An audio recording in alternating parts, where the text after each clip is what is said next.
Hala, ano to?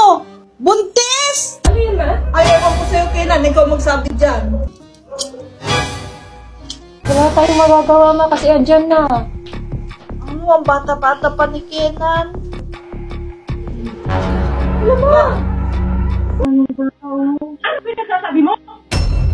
Pinag-aral ka namin tapos ganyan yung gagawin mo sa amin? Ito yung sukli mo sa lahat na maghihirap namin na ginawa para sa'yo.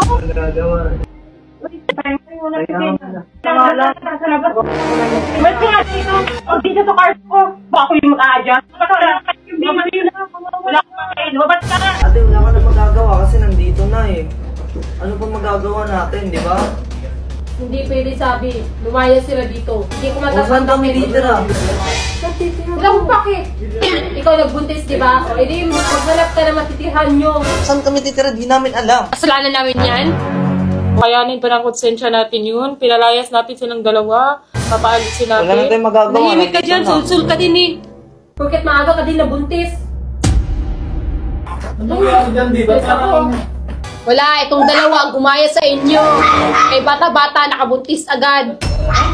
Hindi, may magagawa tayo dyan. Palayasin natin to. Umalis ka na dun eh. Wala kaming pake sa'yo. Ay, Sophia, wag naman ganyan. Mawa ka sa kung magiging bata. Ay, Sophia, wag naman. Bukas na lang. Tapos ano, kasi kawawa naman yung mga buntis, oh. Ikaw, manahimik ka dyan. Sulsul ka din kasi malandi ka na Oh, agad buntis. Ikaw yung bibig mo ayoko tabas niya. Ano pinagsasabi mo sa asawa ko? Totoo naman, oh.